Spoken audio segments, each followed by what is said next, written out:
this wild story, Yeah, okay? Residents and teachers in Des Moines, Iowa, they were in shock after the superintendent of their schools was arrested by ICE last week. Dr. Ian Roberts is accused of being in the United States illegally and allegedly fled from agents before being caught. Jeff Paul is live from Des Moines with details. Jeff, what is going on? Yeah, strange story, Dana. And the head of Iowa's largest school district is now being placed on paid administrative leave. He's currently being held at a nearby county jail, all while parents and teachers right here in Des Moines try to figure out what exactly happened and what's next. Now, ICE tells Fox News it was on Friday when they arrested and detained Dr. Ian Roberts, superintendent for Des Moines Public Schools. They say he's an illegal immigrant from Guyana who was given a final order of removal in May of 2024. When federal agents tried to take Roberts into custody on a fugitive warrant last week, they claim he initially sped away. After finding his abandoned district-owned vehicle, authorities later found Roberts in a wooded area. DHS says they found a handgun, a knife, and $3,000 in cash inside his vehicle. School Board Chair Jackie Norris says they weren't aware of any final removal warnings for Roberts and says they still do not have all the facts. I want to be clear, no one here was aware of any citizenship or immigration issues that Dr. Roberts may have been facing. The accusations ICE has made against Dr. Roberts are very serious, and we are taking them very seriously. Now, DHS says Roberts last entered the U.S. through New York back in 1999 on a student visa.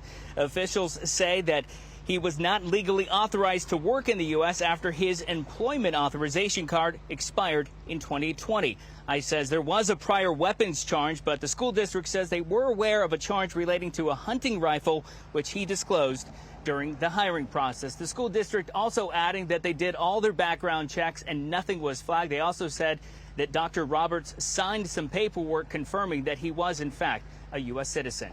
Dana. Jeff Paul, thank you. So, bizarre story. Jennifer Cronin, Des Moines mom, whose son is a middle school student in the public schools there. And Jennifer, thank you for your time. He's 54, hired from Erie, Pennsylvania. After he entered the U.S. in 1999, he went back to Guyana and participated in the Olympics in the track and field. Bizarre stuff here. You've had some situations with the school board at a minimum. What do you think of this? Right. I guess shocked, but not shocked. I've had a few dealings with the school board in probably the last 6 months or so where concerns have been dismissed. And to say that those were probably some red flags that they should have addressed then, I think at the minimum, they should have taken my concerns seriously. Wow. Okay, so here's the school board chair in Des Moines. Mm-hmm. All right, she's calling for what's called radical empathy in his case. Watch. Right, yeah. It seems fitting to take a page out of Dr. Roberts' book and ask the community to engage in radical empathy as we work through this situation together.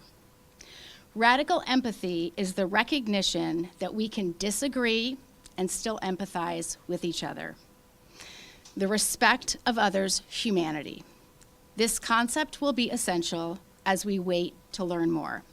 He was given an order to deport in 2024, May of that year. What do you think of this call just to wave the white flag and call this off? When she said radical empathy to open her press conference on Friday, where she didn't take any questions, my jaw dropped. Because right now what we need is radical honesty, radical transparency, and radical accountability. These are our kids we're talking about. This isn't, any job. This is the superintendent, which oversees our entire school district. So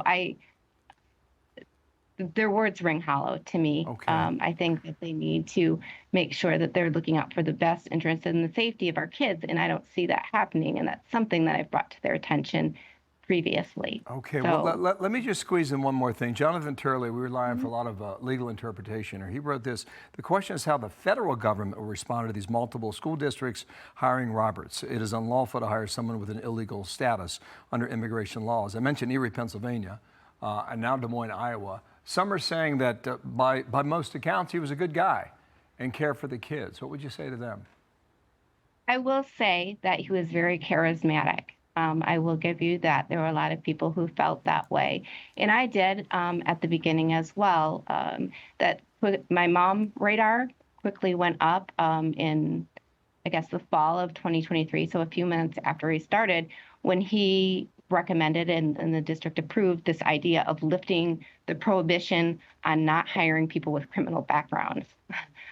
So we had that going for us. And then just throughout the course of the last couple of years, there's been a lot of things that have caused me pause, caused red flags to go up in my mom's head. And I wasn't privy to any of the documentation or anything that he may have provided during his interviewing and hiring process. But if anything, I'm finding just as a mom detective online in the last couple of days, it indicates there were a lot of red flags that were missed. So when the school district's